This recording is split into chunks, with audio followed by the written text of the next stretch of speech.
안녕하세요. 크리스찬 다락방에 오신 작은 자 여러분들 환영합니다. 오늘은 여러분들과 이것에 대해 알아보고자 합니다. 자, 우리가 지금 보고 있는 이 그림 바로 다빈치의 최후의 만찬인데요. 익숙하시죠? 예수님과 12제자가 마지막 만찬을 나누는 순간인데요. 여기 등장하는 12명이 바로 우리가 말하는 성경의 예수님의 12제자들입니다. 각자 어떤 인물들인지 저희와 함께 알아보실까요? 아까 말했듯이 다빈치가 그린 최후의 만찬인데요. 예수님께서 떡과 포도주를 나누시고 성찬식을 행하신 이후에 예수님 본인의 최후를 미리 말씀하시고 이 중에 자신을 배신할 자가 있다고 얘기하는 장면입니다. 자, 이제 한 명씩 제자들의 모습을 살펴볼까요? 맨 왼쪽에 있는 인물은 바돌롬의 사도, 또 다른 이름으로 나다니엘입니다. 나다니엘은 율법 연구와 기도 생활을 통해 시대적인 통찰력을 가진 인물이다 라고 기록되어 있습니다. 율법적 지식이 가득했던 인물이었던 것 같습니다. 빌립에게 처음으로 예수님을 소개받았을 때 나사렛에서 어떻게 선한 것이 나올 수 있느냐 라고 했습니다. 아마 베들레헴에서 메시아가 날 것이다 라는 성경 말씀을 알았던 것으로 추정됩니다. 하지만 예수님이 그를 알아보시고 예수님과 이야기를 나누고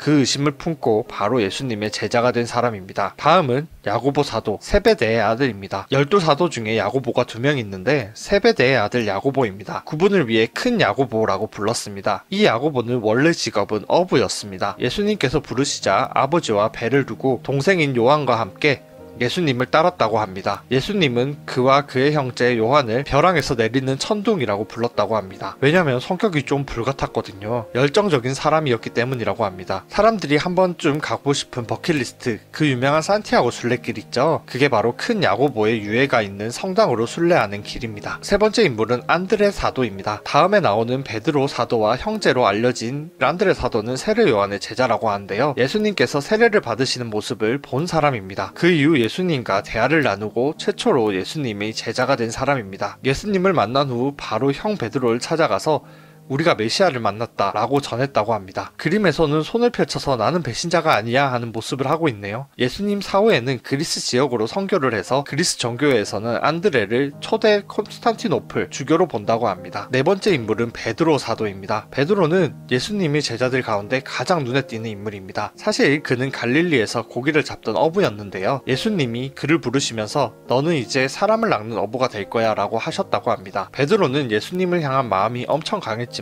실수도 많이 했던 사람입니다. 결국에 예수님을 3번 부인했지만 나중에는 진심으로 회개하고 교회의 기초를 맡는 역할을 맡습니다. 베드로서의 저자이기도 하고 카톨릭 로마 초대 교황이라고 이야기하기도 한다고 합니다. 성격이 급한 베드로 사도는 요한의 어깨를 짚고 누군지 추궁하는 모습을 보여주고 있습니다. 아까 안드레 사도가 그리스 정교의 초대 교황으로 보이고 베드로 사도가 이 카톨릭의 초대 교황으로 보인다, 뭐 그런 말입니다. 5번째 인물은 그 유명한 배신의 아이콘 가롯 유다입니다. 그림에서는 베드로 사도가 요한을 찝으면서 칼이 옆구리를 쳐서 그런지 예수님이 배신한 인물을 말한 것이 찔리는 건지 당황한 표정을 하고 있네요. 유다는 예수님과 12사도의 재정을 맡고 있었다고 합니다. 그래서 돈을 좋아했나? 예수님을 은하 30냥에 팔았고 예수님은 십자가에 못 박히시게 됩니다. 이후 죄책감을 가지고 자살한 인물입니다. 그 옆에는 앞에 야고보의 동생인 요한입니다. 요한은 앞서 말했듯이 어부였고 예수님이 사랑을 받았던 제자로 알려져 있습니다. 요한복음과 요한계시록 성경의 저자이기도 합니다. 12사도 중에 가장 어리다고 한 요한은 늘 여성스럽게 그려졌다고 합니다. 영화 다빈치 코드에서 여왕을 너무 여성스럽게 그려서 마리아이고 뭐 그런 내용이 나오는데요. 사실 요한은 늘 이렇게 여성적인 모습으로 그려지곤 했습니다. 그 다음은 예수님이 나오시죠. 그리고 예수님 왼편을 한번 보도록 할까요? 예수님 바로 왼쪽에 있는 첫 번째 인물은 도마입니다. 도마는 좀 의심 많은 사람이었습니다.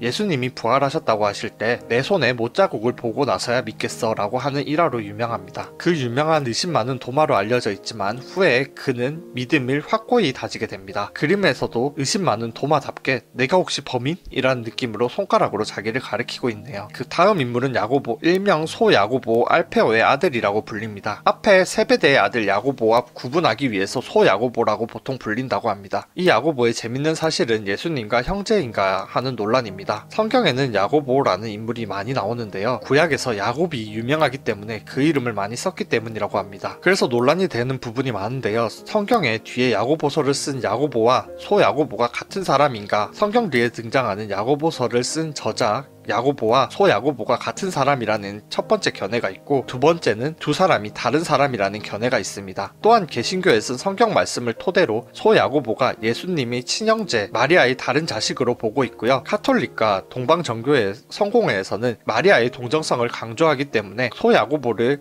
예수님의 동별형제가 아닌 친척형제 알파오의 아들로 본다고 합니다. 빌립은 예수님을 처음으로 찾은 사람 중에 하나였고, 예수님에게 직접 선생님, 우리가 그리운 선생님을 만나게 되었어요 라고 말할 만큼 예수님을 따르는 마음이 강했다고 합니다. 빌립의 재밌는 사실은 빌립 사도와 에디오피아 내시를 전도하는 빌립 집사는 아예 다른 인물이라는 겁니다. 또 빌립보서와 빌립은 관계가 없습니다. 빌립보서의 빌립보는 지역 이름이고, 바울이 빌립보라는 지역에 보낸 편지가 빌립보서입니다. 그 다음 인물은 마태입니다. 원래 세리였죠. 세리는 당시에 사람들에게 굉장히 미움을 많이 받은 직업이었습니다. 당시 이스라엘을 지배하던 로마의 앞잡이로 세금을 걷었기 때문입니다. 그런데 예수님이 그를 부르자 마태는 바로 예수님을 따르기 시작했습니다. 그가 쓴 마태복음은 우리가 성경에서 많이 보는 복음서 마태복음입니다. 예수님께서 세리 같은 죄인도 용서하시고 기회를 주시는 모습은 오늘날 혐오가 가득한 사회에서 예수님께서 우리에게 주는 메시지일지도 모릅니다. 타데오는 많이 알려진 바가 없는 사람인데요. 레버라는 이름으로 불리는데, 그가 한 일은 별로 기록되어 있지 않지만 예수님의 가르침을 따르는데 헌신적인 사람이었다고 합니다. 다음으로 시몬은 열심당원이었습니다. 열심당원은 당시 로마의 지배에 반대하는 유대 민족주의 운동에 참여했던 사람입니다. 우리나라로 따지면 독립운동가 같은 사람이었는데요. 예수님을 따르기로 결심한 시몬은 폭력적인 방법이 아닌 예수님의 가르침으로 세상을 바꿀 수 있다라고 믿게 되었고, 예수님을 따르게 되었다고 합니다.